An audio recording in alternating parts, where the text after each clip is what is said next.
She thought she had the perfect life, a house in the suburbs, 2 kids, a husband who came home every night for dinner, until the night a stranger knocked on her door and handed her a phone with a photo that would collapse everything she'd ever known. By morning, her marriage was over, her family was shattered, and the woman in that photo, she'd been living 3 miles away the entire time. But the worst part? She wasn't the only one who knew. There is a particular kind of silence that falls over a house when a marriage ends. It is not the silence of peace. It is not the silence of sleep. It is the silence of something enormous being removed from a life, like pulling a load-bearing wall from a house and watching the ceiling begin to lower slowly then all at once. That is the silence that filled Margaret Calloway's home on the night of October 14th, 2021. And by the time the sun came up the next morning, nothing in that house, not the furniture, not the framed photographs, not even the children asleep upstairs, would mean what it had meant the night before. This is the story of a family that looked, from the outside, like everything a family is supposed to be. A story about how ordinary life can be hiding an entirely different life inside it, running parallel, silent, and close enough to touch. A story about the moment those two lives collided, and what happened to everyone who was standing in the middle when they did. Before we go any further, we want to hear from you. Drop a comment below and let us know where you're watching from. We'd love to hear from you. And don't forget to hit that subscribe button so you never miss any of our upcoming videos. Now, let's go back to the beginning. Margaret Calloway was born Margaret Ann Pruitt in Knoxville, Tennessee, in 1976. She was the second of 3 daughters, raised by a schoolteacher mother and a father who sold insurance and coached Little League on the weekends. People who knew her growing up describe her the same ways almost every time, without even being prompted. They say she was kind. They say she was steady. They say she was the kind of person who remembered your birthday, who brought food when someone was sick, who stayed after everyone else went home to help stack the chairs. She was not flashy. She was not complicated. She was, in the truest sense of the word, good. And she built her entire adult life around that goodness, the way some people build a house around a fireplace. It was the center of everything. She went to the University of Tennessee on a partial academic scholarship, studied education, and graduated in 1998 with a teaching certificate and a clear sense of what she wanted her life to look like. She wanted to teach middle school. She wanted to get married. She wanted to have children in a house, with a yard, and a neighborhood where kids could ride their bikes to each other's homes without anyone worrying. She wanted, in the most American sense of the phrase, a normal life. And for a very long time, she believed that is exactly what she had. She met David Calloway in the summer of 1999 at a church social in West Knoxville. He was 31, she was 23, and the way her sister Linda tells it, Margaret came home that night and said, "I think I just met the man I'm going to marry." She was not wrong. They dated for 2 years, got engaged in 2001, and were married on a Saturday afternoon in June of 2002 at the same church where they had met. The wedding was not elaborate. There were wildflowers on the tables, a reception in the fellowship hall, and a first dance to a song they both loved. 300 people attended. Margaret's mother cried through the entire ceremony. Her father shook David's hand at the altar and said, loud enough for the front rows to hear, "You take care of my girl." David looked him in the eye and said, "Yes, sir." David Calloway was, by every visible measure, a good man. He was tall, broad-shouldered, the kind of man who fixed things around the house without being asked, who coached his son's soccer team on Saturdays, who remembered to thank the waitress and hold the door. He worked in logistics, regional operations management for a mid-sized distribution company with headquarters in Nashville. The job suited him. He was organized, persuasive, good with people in the particular way that some men are, the way that makes everyone in a room feel like they have his full attention. His coworkers respected him, his managers promoted him, and his wife loved him with the kind of quiet, uncomplicated love that does not announce itself because it does not feel the need to. By 2010, they had 2 children. Their daughter, Emma, was born in 2004. Their son, Tyler, arrived in 2007. The 4 of them lived in a brick colonial in a suburb of Knoxville, on a cul-de-sac with a backyard that backed up to a small creek. Emma took dance lessons. Tyler played soccer. Margaret taught 7th grade English at a local middle school, and was, by all accounts from parents and colleagues alike, one of the best teachers in the district. David traveled for work 3 or 4 days a week, sometimes more. He always came home. He always called when he said he would. He always, without fail, walked through the door with the specific energy of a man who was glad to be back, hugging his kids, kissing his wife, setting his bag by the stairs the way he had done for 10 years. For the better part of a decade, that life held. It did not just hold. It felt solid in the way that only real things feel solid. The kind of solid you stop noticing because you have stopped worrying about it. The kind of solid that, when it is gone, you realize you had been leaning against your entire adult life. What no one in that neighborhood knew, what Margaret did not know, what the children did not know, what most of David's own family did not know, was that somewhere inside that ordinary, stable, dependable life, something had been quietly building for years, not loudly, not dramatically.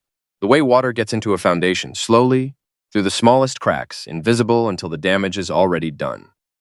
Her name was Christine Waverly. She was 34 years old in 2018, the year she joined David's regional operations team as a senior logistics coordinator. She was sharp, polished, the kind of professional presence that makes a conference room feel different when she walks into it. She wore her dark hair pulled back at work and let it down at the company happy hours. She laughed easily and remembered details about people. What sports teams they followed, what their kids' names were, what they'd mentioned in passing 3 months ago, that they never expected anyone to remember. Colleagues described her as the kind of person who makes you feel, without quite knowing why, that you are slightly more interesting than you thought you were. She knew David was married. She had seen the family photos on his desk during her first week on the job. She had met Margaret at the company holiday party in December of 2018. She had shaken Margaret's hand and looked her in the eye and said, with a warm smile, "You must be so proud of him. Everyone here thinks so highly of David." And Margaret had smiled back because there was no reason not to. Christine seemed lovely. The evening was lovely. The whole thing was lovely. That is, in retrospect, the part that is hardest to sit with. Therapists and researchers who study long-term affairs describe a pattern that appears, with remarkable consistency, across cases like this one. They call it the infrastructure of deception, the slow, methodical construction of a second life that runs alongside the first one, borrowing time and money and emotional energy from the original, without that original ever knowing the loan was taken out. It begins, almost always, the same way. A conversation that goes slightly longer than it needed to. A shared frustration about something at work. A moment where one person sees something in the other that feels, in that particular moment, like being seen back. It does not feel like a decision at the time. It rarely does. That is part of how it happens. By the spring of 2019, David and Christine had what people in their office described as a close working relationship. They collaborated often. They had lunch together regularly, which was not unusual given their roles. They texted about work, which was also not unusual. What was unusual, what one former colleague would later describe as something she noticed but told herself she was misreading, was the way they were together in a room. The way a conversation between them seemed to have a different quality than the conversations they had with everyone else. A different frequency. The kind of attention that people pay each other when they are performing casualness, when they are working, consciously or not, to make something look like nothing. By the summer of 2019, it was no longer nothing. Christine would later tell people in her personal circle that she had not intended for it to go as far as it did. That she had told herself for months that it was just a friendship. That by the time she admitted to herself what it actually was, she felt too far in to see a clear way back out. She said she believed, based on what David had told her, that his marriage had been over in any meaningful sense for years. That he and Margaret were more roommates than husband and wife. That he was planning to leave, that it was only a matter of timing. She would later say she believed every word of it. She would later say she wished, more than almost anything, that she had asked harder questions before she did. Margaret noticed things in 2019. She would be the first to tell you that. She would also be the first to tell you that she told herself she was being paranoid, that she was tired, that the stress of managing a household largely on her own while David traveled had made her read significance into things that had none. The phone, face down on the counter when he was home, rather than left casually on the table the way it used to be. The slight pause before he answered when she asked how a work trip had gone. A pause so small she was not even sure she had detected it. The cologne she did not recognize on a jacket she pulled out of the dry cleaning bag one afternoon in November. She held the jacket for a moment. She told herself the dry cleaner had used a new product. She hung it in the closet. She asked him once directly, in January of 2020. They were sitting at the kitchen table after the kids had gone to bed. She had poured herself a glass of wine, and she looked at her husband, and she said calmly, "Is everything okay with us? I feel like something has been different." And David Calloway looked at his wife across the kitchen table of the house they had built together, in the neighborhood they had chosen together, with the children sleeping upstairs that they had raised together, and he said, "You're overthinking it. Everything is fine." He reached across the table and covered her hand with his. She felt herself relax. She believed him. She wanted to believe him. And wanting to believe someone you have built your life around is one of the most human things in the world.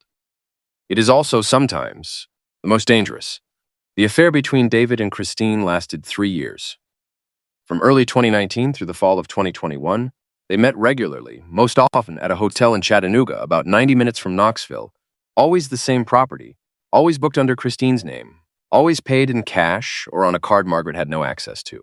Financial records that would later be reviewed during divorce proceedings showed withdrawals and transfers totaling nearly $40,000.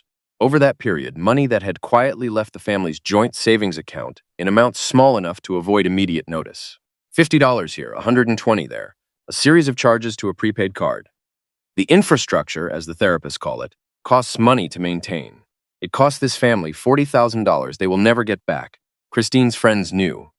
Two of them, women she had been close to since college, were aware of the relationship by the end of 2019. They expressed concern. They asked questions. Christine told them she was handling it. She told them David was serious about her. She told them it was not what it looked like from the outside. One of those friends would later say that she felt she had no right to intervene, that it was Christine's life and Christine's choice, and that saying anything further would only push her away. That is a decision that friend says she has thought about many times in the years since, whether staying quiet was loyalty or something else. Two of David's co-workers, by most accounts, also suspected. A former colleague described noticing that David's behavior around Christine had a particular quality, a carefulness that was one layer, too careful to be purely professional. He said nothing. He told himself it was not his business. He moved to a different department in 2020 and quietly put the whole thing out of his mind. In October of 2021, Christine made a mistake. She had a private Instagram account. Private, meaning only the people she had approved as followers could see what she posted. She used it to document her personal life. Weekend trips, dinners out, moments that felt worth saving. On the weekend of October 2nd, 2021, she and David spent 2 days in the Smoky Mountains. They stayed at a small inn outside Gatlinburg. She took a photograph of a table set for dinner in the inn's dining room, candles, wine glasses, a mountain view through the window, and she posted it to her private account with a simple caption. Nothing identifying, no names, just the image. What she did not account for was the specific geometry of small world connections in a mid-sized American city. One of the people who followed her private account was a woman named Donna Reeves, whom Christine had befriended years earlier through a local running group. Donna Reeves was also, through a completely separate set of circumstances, a neighbor and acquaintance of Margaret Calloway's sister, Linda. Donna did not immediately recognize the significance of the photograph. But a few weeks later, in a conversation with Linda about an unrelated matter, she mentioned that she'd seen Christine, a woman she described with enough identifying detail that Linda's attention sharpened, posting about a romantic getaway. Linda asked a few quiet questions. She did some quiet looking, and what she found stopped her breath. For 3 days, Linda sat with what she knew. She called a mutual friend. She prayed about it, she would later say. She went back and forth 100 times about whether it was her place, whether she could be wrong, whether saying something would do more harm than good. In the end, she drove to her sister's house on the afternoon of October 14th, 2021, knocked on the door, and when Margaret opened it, Linda showed her everything she had found on her phone. She did not say very much. She let the photographs do the speaking. Margaret stood on her own front porch and looked at a photograph of her husband at a dinner table with another woman, the Smoky Mountains visible through the window behind them, and she felt, she would later describe to a therapist, like the floor had disappeared. Not like she was falling, like the floor simply no longer existed, like gravity itself had changed its mind about her. She did not call David that night. She did not text him, did not confront him over the phone, did not do any of the things that adrenaline and devastation were screaming at her to do. She sent Linda home. She checked on the children. Emma, 17, was in her room doing homework. Tyler, 14, was watching television in the basement. She went to her bedroom, closed the door, sat down on the edge of the bed where she had slept beside her husband for 19 years, and she cried in the specific way that women cry when they already know something is true and are only now allowing themselves to feel the full weight of it. Then she stopped. She washed her face. She went downstairs and made dinner. She helped Tyler with a history project. She watched an episode of Something with Emma. She said goodnight to both of them. She went to bed. She lay in the dark with her eyes open, and she waited. David came home that Friday. He walked through the door at 6:30 with his overnight bag over one shoulder and the particular ease of a man who believes he is returning to his familiar life. He set his bag down by the stairs, the way he had done for 10 years. He called out her name. He walked into the kitchen where she was standing at the counter. He leaned in to kiss her cheek. She moved, almost imperceptibly, just enough. He did not notice. He opened the refrigerator. He asked about the kids. She answered in the normal way. She told Emma and Tyler to go upstairs. She waited until she heard their footsteps on the ceiling above, and then she turned around and placed a printed photograph on the kitchen table. She did not raise her voice. People who have known Margaret Calloway her entire life say that about her consistently, that she does not raise her voice. She looked at her husband standing in the kitchen of the house they had built together, and she said, "Sit down and please tell me the truth, all of it, because I already know more than you think I do."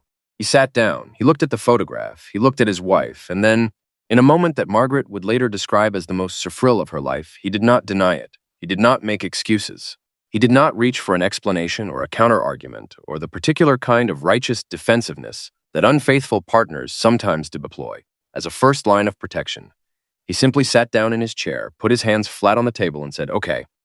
That single word, "okay," is the one Margaret has returned to more times than she can count in the years since that night.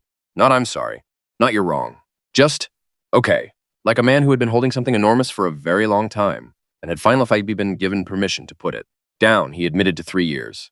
He admitted that it had not been casual. He admitted when she pressed him that he was in love with Christine Waverly. He admitted that he had told Christine things about their marriage that were not true, that he had described their relationship as something it was not in order to justify to Christine and possibly to himself what he was doing. And when Margaret sat across the table from the man she had been married to for 19 years and asked him, with a steadiness that she would never fully understand how she found, whether he wanted to try to save their marriage. He looked at the table. He did not look at her. He looked at the table and he said, "I don't know." Those 3 words were the end of 19 years. He was gone before sunrise. The morning after David left, Margaret woke up and lay still for several minutes. The other side of the bed was cold. She could hear Tyler moving around downstairs, getting himself cereal, the normal sounds of a Saturday morning, and she thought about how everything those sounds represented had changed overnight and how Tyler did not yet know it. She thought about Emma, who was 17 and observant in the way that 17-year-old girls often are, and she thought about how she was going to have to find words for something she did not yet have words for herself. She called her sister. She called her closest friend, a woman named Patrice, who had been in her wedding and who arrived at the house within 40 minutes with coffee, and no expectation that Margaret needed to say anything at all. And then, later that morning, Margaret sat down with her children. She sat them both down on the couch in the living room, and she told them, in the plainest and most careful language she could find, that their father had moved out, that their family was going through something very hard, and that no matter what happened next, both of them were loved completely, and none of this was their fault. Emma stared at the carpet and said nothing for a long time. Tyler asked if his dad was coming back. Margaret said she did not know. Tyler started to cry. Emma did not cry. She got up very quietly and went upstairs to her room, and the sound of her door closing was one of the quietest and most final sounds Margaret had ever heard in that house. The news moved through the neighborhood, as news of that kind always does, in the specific way that information travels through communities where people know each other well enough to have opinions, and not well enough to stay out of it. By the end of October, most of the people in Margaret's social world knew that David had left.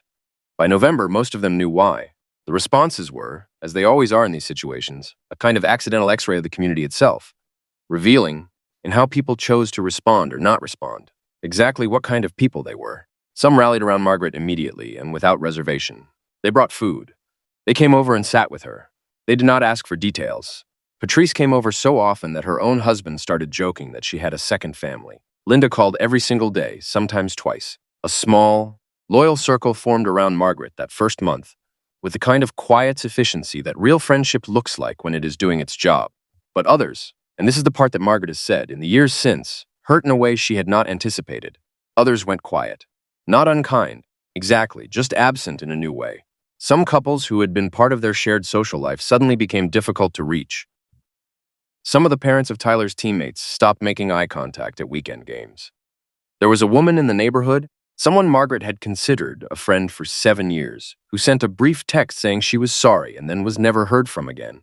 The social infrastructure of a shared married life, Margaret discovered, does not automatically survive the marriage that built it. Sometimes it goes with the husband. At the school where Margaret taught, the situation was more complicated still.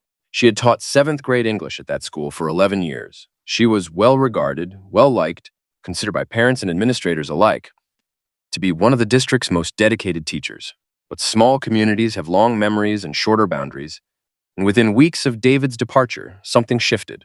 A handful of parents, not many but enough, began treating her with a slightly different quality of attention, slightly more evaluative, slightly more uncertain, as though the collapse of her marriage had somehow made her a less reliable person in general. One parent requested that her son be moved to a different teacher's class. The reason given was scheduling. Margaret did not believe it. Her department head did not believe it either, but there was nothing either of them could do. She went to work every day, she taught her classes, she graded her papers, she showed up. That is what people who know her say most consistently about those first months, that she showed up to everything. To work, to the kids' activities, to the therapy appointments she made for Tyler and Emma and for herself, to the legal consultations about the divorce, to the long and exhausting process of unraveling a 19-year marriage in a way that protected her. Children as much as anything can protect children from something like this. She showed up because showing up was the only thing she knew how to do that was entirely within her control. And control, that fall, was in very short supply. The divorce proceedings began in January of 2022. David had retained an attorney in November, which Margaret's attorney pointed out was a notable timeline. He had begun legally preparing to end the marriage before he had even finished telling his wife that the marriage was over. The proceedings were, in the particular way that divorce proceedings often are, a second devastation layered over the first. Every document, every financial disclosure, every negotiation over custody schedules and asset division was another occasion to look directly at the life she had believed she was living and see, in legal black and white, the gap between what that life had appeared to be and what it actually was. The financial records were perhaps the most difficult part of the early proceedings. Margaret's attorney subpoenaed David's financial accounts going back 4 years. What those records showed was a pattern of withdrawals and transfers, small, careful, spread across multiple accounts, that totaled, when tallied, close to $40,000. $40,000 moved out of the family's shared financial life over 3 years, mostly in amounts designed not to trigger automatic alerts. Hotel rooms in Chattanooga, dinners, a weekend trip to Charleston, South Carolina in March of 2020, during which David had told Margaret he was at a work conference in Atlanta. Gifts, flowers, the ordinary expenses of a relationship, paid for with money that belonged legally and morally to both of them. When Margaret saw that number for the first time, $40,000, she sat in her attorney's office and did not speak for almost a full minute. Her attorney, a woman named Sandra Griffith, who had practiced family law in Knoxville for 20 years, said later that in her entire career she had rarely seen a client go that quiet. It was not shock exactly, it was the look, Sandra said, of a person doing very fast arithmetic, calculating not just the money but everything the money represented. Every business trip, every conference, every time she had said "I love you" in front of a hotel charge she had never seen, across a marriage she had thought was one thing and now knew had been something else for 3 full years. David sought joint custody. He wanted to remain a consistent presence in his children's lives, and his attorney argued for a 50-50 arrangement based on his prior involvement in the children's day-to-day lives. On paper, the argument was not without merit. David had coached Tyler's soccer team, had been present at school events, had not been a disengaged or absent father in the traditional sense of those words. The technical record of his participation in his children's lives was real. What the technical record could not capture was what had happened to his relationship with those children after October 14, 2021. Emma, by then 18 and approaching the end of her senior year of high school, had made her own position clear with a silence that needed no translation. She did not respond to most of her father's texts. She declined, politely but firmly, the dinners he suggested. When the custody evaluator, a psychologist appointed by the court, met with Emma in a session designed to assess the children's needs and preferences, Emma was composed and direct in a way that the evaluator noted in her report as unusual for someone her age. Not in a concerning way, but in the way that people who have processed something very painful sometimes become unusually composed. Emma said that she loved her father. She said she was not ready to spend substantial time with him. She asked that her wishes be respected. Tyler was different. Tyler was 14, and 14 is an age at which fathers still matter in specific, irreplaceable ways. He was angry, and he was sad, and he did not yet have the vocabulary to make a clean separation between the two. He had begun to struggle at school. Not dramatically, not in any way that triggered alarm, but in the particular quiet way that boys struggle when they are carrying something heavy and have not been given the tools to put it down. His grades slipped a grade level in 2 subjects. He stopped going to soccer practice for 3 weeks in November and started again only because Margaret drove him there herself and sat in the parking lot until he went in. He was in therapy. He was trying. He was 14 years old, and his world had rearranged itself overnight through no choice of his own, and that is simply an unfair thing to have happened to a 14-year-old, regardless of everything else. Christine Waverly, in the weeks and months after October 14th, moved through her own version of a story that was, in certain ways, also a story of loss. She had believed what David told her. She had believed that his marriage was effectively over, that he was going to leave, that the future he had described to her was real. When the Instagram photograph was discovered and everything collapsed simultaneously on both ends, both the affair and the marriage, Christine found herself without the relationship she had been told she was building toward, without her professional standing in the company, which she left in December of 2021, and without an easy way to understand or explain to herself what had happened and what her own role in it had been. People who knew Christine in that period describe her as someone who was genuinely blindsided by the speed and completeness of the collapse, someone who had been operating on the basis of a version of events that turned out to be significantly more constructed than she had understood. That is not an absolution. The adults in this story were all adults who made choices. But it is a piece of the picture, and pictures this complicated require all their pieces to be seen clearly. What is certain is this: by the spring of 2022, Christine Waverly and David Calloway were no longer together. The relationship that had cost a 19-year marriage, 2 children's sense of security, $40,000, and the social fabric of an entire family's life did not survive 6 months of freedom. The affair that had operated in the shadow of another life could not, it turned out, sustain itself in the open air of its own. They went their separate ways. David moved into an apartment in a part of Knoxville where he did not know anyone well. Christine took a job in another city, and what had existed between them, the thing that had been treated as more real than the life it was destroying, quietly ceased to exist. The divorce was finalized in September of 2022.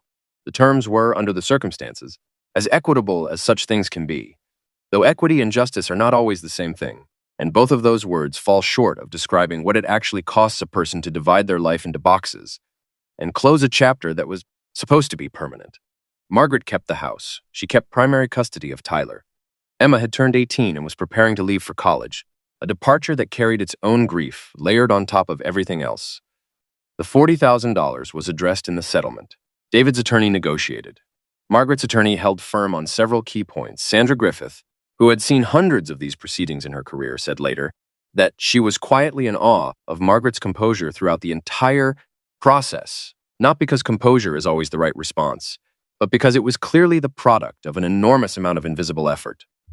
When it was over, when the last signature was on the last page and the filing was complete, Margaret went home, made dinner for herself and Tyler, helped him with homework, and that evening sat on the back porch of the house in the dark for a long time. Listening to the creek that ran behind the backyard, she did not feel triumphant. She did not feel relief in the uncomplicated way she had hoped she might. She felt the particular exhaustion of a person who has been carrying something very heavy for a very long time and has finally been allowed to set it down, and has discovered, upon setting it down, that the effort of carrying it has changed the shape of their hands. And then there was the twist that nobody in that neighborhood, in that family, in that entire story had fully accounted for. The one that arrived not with drama or confrontation or a midnight revelation, but quietly, in the way that certain kinds of justice tend to arrive without announcement. In March of 2023, roughly 6 months after the divorce was finalized, word reached Margaret through a mutual acquaintance that David and Christine had ended their relationship. They had broken up, or the relationship had simply dissolved. The accounts differ slightly depending on who tells it. What is consistent across all the versions is the timeline. They did not make it 6 months past the point where the affair became the whole story. The thing that had been presented, implicitly or explicitly, as the reason to blow up a family, as something so significant it justified 3 years of deception and $40,000 of financial betrayal and 2 children's upended lives, that thing had not in the end been able to carry its own weight. David Calloway was alone in his apartment. Christine Waverly was starting over in a new city. The family that had once lived together in a brick colonial on a cul-de-sac with a creek in the backyard was permanently rearranged, and the arrangement that had caused all of that rearrangement no longer existed. Margaret, when she heard, sat with it for a while. She did not celebrate. She did not feel the particular satisfaction that part of her, in her most honest moments, had occasionally imagined she might feel if she ever heard those words. She told her therapist, something closer to a deep and complicated sadness. Not for David, exactly, and not for Christine, exactly, but for the sheer waste of it. The waste of years and money and trust, and the particular kind of children's innocence that once lost does not come back. The waste of a life that had been genuinely good and had been treated as insufficient. The sadness of a woman who had done everything right and still ended up here, sitting with the aftermath of someone else's choices. Emma Calloway graduated from high school in May of 2022 and left for college in the fall.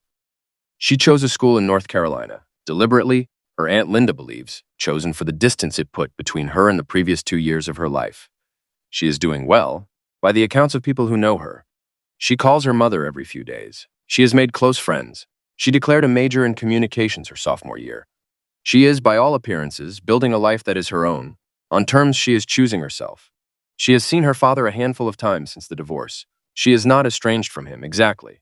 But the relationship has the particular quality of something that has been fundamentally altered and is still being renegotiated, slowly and without a clear timeline. Tyler is 16 now, returned to his soccer team, and has become, in the past year, one of the stronger players on his school's junior varsity squad.